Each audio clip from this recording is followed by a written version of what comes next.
Olá pessoal, professor Clívio aqui com vocês. Vamos dar continuidade ao estudo dos seres vivos? E agora chegou a vez de aprender sobre os fungos. Na aula dessa semana, nós vamos estudar o reino dos fungos. Toda a estrutura e reprodução desses seres, o modo de vida e ainda a utilidade deles para nós seres humanos. Por meio dessa aula, nós vamos poder identificar as principais características dos fungos, reconhecer a produção de esporos como um dos processos reprodutivos dos fungos mais interessantes na vida desses seres, reconhecer os fungos como organismos decompositores, assim como aprendemos que as bactérias são, entender as relações ecológicas que envolvem fungos com outros seres vivos e conhecer os produtos feitos a partir de fungos para a nossa alimentação, para bebidas e para a produção de medicamentos. Então eu convido você a pegar o seu material, abre o seu livro na página 82, no capítulo 8, pega teu lápis, faz todas as anotações, porque esse assunto ele é maravilhoso de se aprender. A área da ciência responsável por estudar os fungos, o reino fungi, é a micologia. Pensemos nas seguintes palavras e expressões: mofo, bolor do pão, cogumelo, fermento, micose. Você conhece. Sabe do que se trata, certamente. Se não todas, mas pelo menos boa parte delas. Quem nunca viu um mofo nas paredes? Aquelas manchas úmidas escuras em ambientes escuros na nossa casa? Quem nunca teve uma coceirinha, uma micose na pele? Ou quem nunca abriu um saco de pão e pegou uma fruta no cesto e eles estavam com bolores, manchas horríveis e fedorentos? Ou quem nunca deu um passeio por uma trilha ecológica e se deparou no tronco de algumas árvores com esses seres chamados de orelha de pau, ou até mesmo os cogumelos? Ou quem nunca comeu um cogumelo?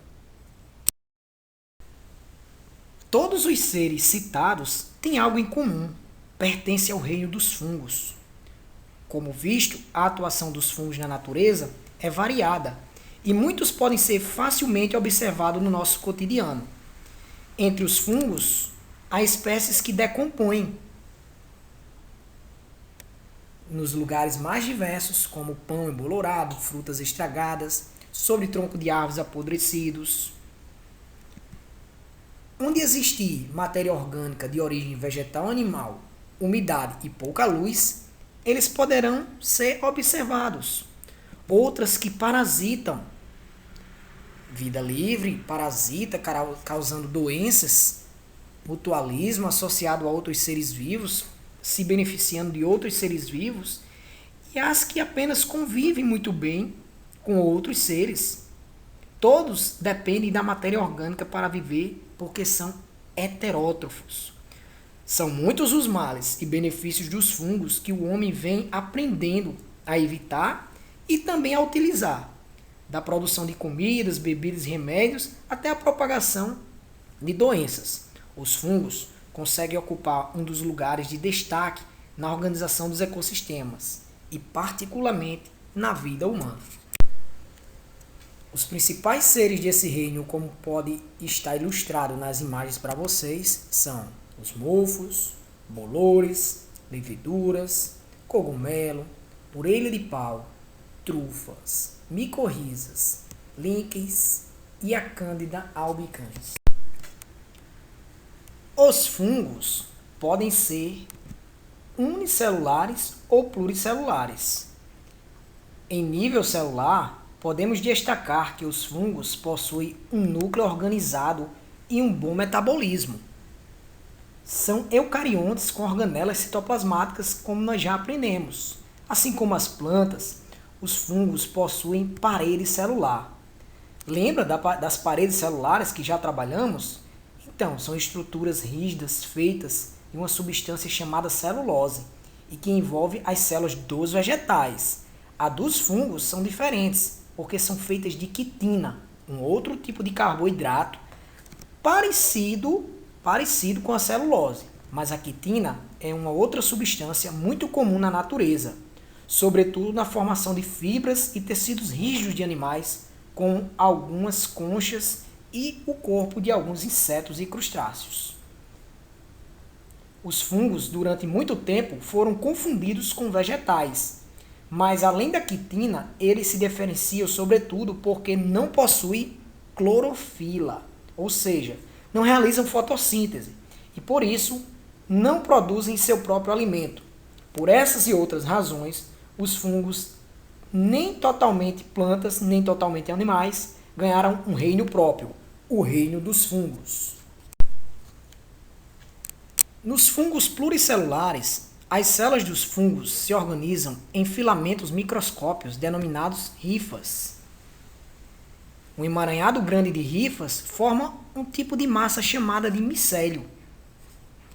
Já os esporos são as estruturas responsáveis pela reprodução dos fungos. Portanto, hifas, micélio e esporos formam basicamente o corpo do fungo pluricelular. Muitos fungos, sobretudo os terrestres, quando suas hifas estão sobrecarregadas de esporos, ou seja, estão férteis e prontas para se reproduzir, desenvolvem um corpo chamado corpo de frutificação ou os famosos cogumelos. Vamos entender agora como os fungos estão classificados. Os fungos são classificados em 5 filos: Chytridiomycota, Zygomycota, Ascomycota, Basidiomycota e Deuteromycota. Vejamos agora as principais características desses filos. Filo Chytridiomycota. A maioria dos fungos reunidos nesse filo é aquática, e esses organismos apresentam flagelos em algum estágio de sua vida, chamados de mastigomicetos, mastix, que é o flagelo, e micetos, que vem de fungos, ou também podemos chamar de citridiomicetos. Esses fungos podem ser unicelulares ou filamentosos e não podem conter a quitina em sua parede celular, que é constituída apenas por celulose e glicanos, que é outro tipo de polissacarídeo. Filo Zygomycota ou zigomicetos, ou também conhecidos como ficomicetos.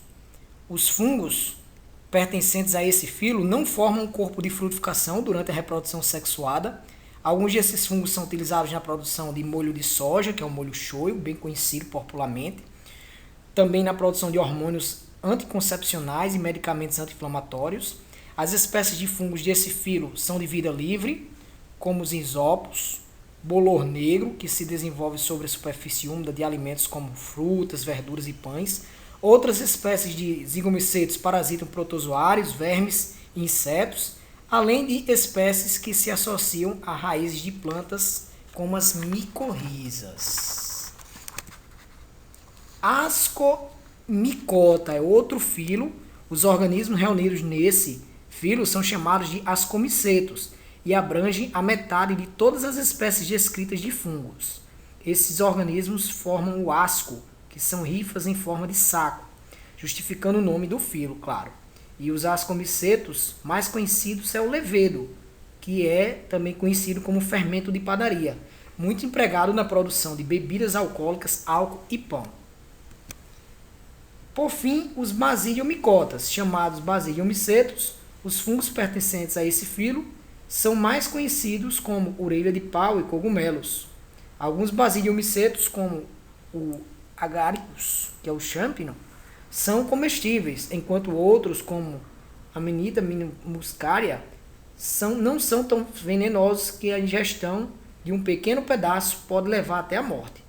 Há ainda espécies de basidiomicetos que são tóxicas e contêm substâncias alucinógenas, como o Physolocibe americana, e outras que atacam vegetais como cereais de café, causando as chamadas ferrugens. Um quinto filo, não mais importante, mas é importante ser citado, é o Deuteromycota, que são fungos pertencentes, são chamados de fungos imperfeitos por não apresentarem processos sexuais conhecidos. Esse filo reúne as espécies de fungos que aguardam a melhor classificação em uma categoria de convivência e tendência a ser extinto. A reprodução dos fungos. Os fungos apresentam os dois tipos possíveis de reprodução, assexuada e sexuada. A reprodução assexuada ocorre por meio de esporângios e esporos, os já conhecidos esporos, né? Já a assexuada ocorre em virtude de troca de material genético entre as rifas dos fungos. Na estrutura do corpo de frutificação, mais especificamente do seu chapéu, há vários esporângios, que são cápsulas responsáveis por liberar no ar os esporos que, ao sabor do vento, irão fecundar outras áreas. E o que fazem então esses esporos, quando depositados em um lugar favorável? Eles entram na terra e se transformam em rifas, reiniciando o ciclo. A imagem ilustra bem essa ideia. É importante deixar claro que essa é uma forma bem simplificada de explicar a reprodução dos fungos. As características mudam bastante entre uma espécie e outra, mas é o suficiente para ter uma ideia básica de como esses seres fabulosos se reproduzem, se perpetuam na natureza. Se são seres vivos, óbvio e evidente que para conseguir manter as suas funções vitais funcionando, precisam obter o seu alimento. Então a nutrição ela é explicada, como eu falei, como a digestão fora do corpo, por meio de enzimas. E aí, a partir dessas enzimas que vão digerindo, esses seres vivos vão absorvendo a matéria orgânica que está lá disponível no meio ambiente. Classificada, então, como heterótrofa e de 3 formas. Podendo ser decompositores ou saprófitos. Nessa ideia, eles retiram a matéria orgânica, tanto animal como vegetal. Tá aí alguns vegetais mostrados como exemplo dessa decomposição, termo mais científico, saprófitos. Associados ou mutualísticos são aqueles que vivem associados a outros seres vivos, podem ser, no canto direito, algas, cianobactérias, plantas, chamamos de líquens ou micorrizas. E aqui agora no canto esquerdo, parasitas ou causadores de micoses, ou seja, hospedados em outros seres vivos, porém causando doença, como sapinho, olha a imagem, né, no lábio, frieiras e a chamada candidíase, que vai afetar tanto a boca como órgãos genitais. Como eu citei, algumas doenças não são doenças graves, nem que podem causar morte, mas é importante, a título de prevenção, temos aquela higiene pessoal, tanto da pele como da região da boca, dos olhos, do nariz, no canto das unhas, né? Evitar roupas quentes e umidade excessiva, que é o ambiente propício para a reprodução deles, manter unhas curtas e limpas, usar preservativo nas relações sexuais, tanto masculino como feminino. Olha a imagem aí mostrando que a gente não consegue ver, mas às vezes tem um incômodo, uma coceira, uma vermelhidão aí no canto dos dedos dos pés, né? E pode ser aquela velha frieira. Olha aí os panos brancos, os fungos que se alojam, digamos assim, nas nossas unhas, ó, por falta de limpeza. Geralmente quem trabalha na agricultura, isso é muito comum a gente ver, nossos pais, nossos avós mais antigos, né? Porque trabalharam muito na terra e, como eu disse, no solo esses fungos sobrevivem e encontram melhor obtenção de nutrição para o corpo deles no nosso. E por fim, aí algumas imagens do órgão genital feminino e masculino, mostrando a situação já bem crítica de uma candidíase, ou seja, a proliferação, né, a multiplicação em excesso desses seres no nosso corpo. Como eu falei no início, a Candida albicans ela está presente no nosso corpo diariamente. Porém, se a gente não tiver a higiene completa, esses sintomas irão aparecer.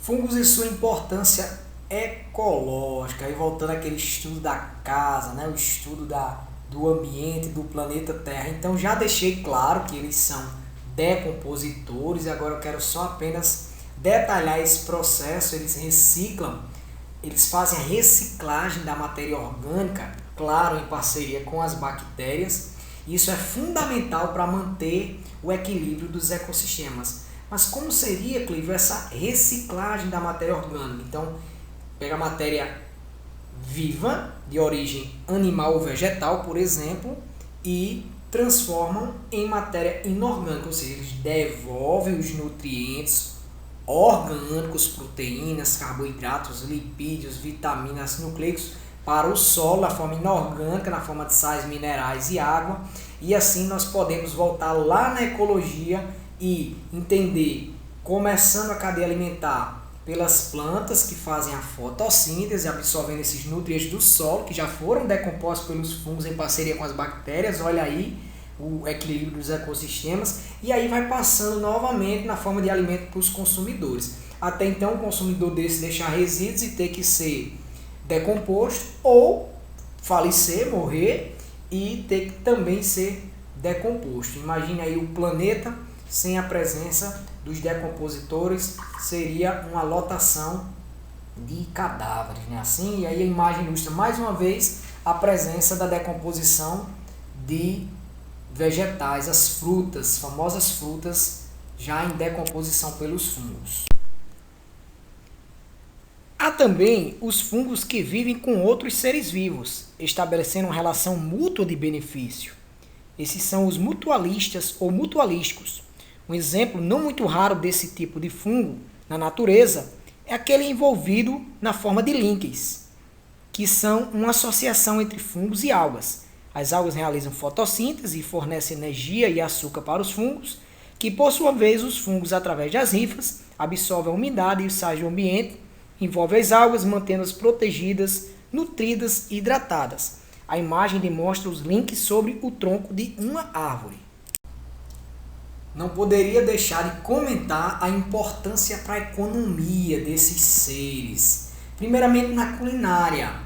Os champignons, cogumelos comestíveis, as leveduras nas massas, na fabricação de queijos, de cerveja, vinho, da própria cachaça. Depois como combustível, muito importante na produção do álcool etílico, etanol, né, no processo de produção aí do álcool, os fungos são importantes. Na medicina, na fabricação de antibióticos, de anti-inflamatórios, de vitaminas, de hormônios esteroides, anabolizantes. Como fermento biológico já foi citado, utilizado no preparo de massas. E nesse processo, para ser mais preciso, vai ter até uma questãozinha na prova, vai ocorrer o que nessa situação aí de fermento biológico? A liberação do CO2 e do álcool, o álcool vai evaporar e o gás CO2 formará bolhas que provocam o crescimento, o inchaço da massa, dos pães, de queijos e de alimentos como picles. E por fim, controle biológico, né? Já também ajudando no campo ecológico e também econômico, fungos combatem insetos, as pragas de plantas cultivadas pelos agricultores.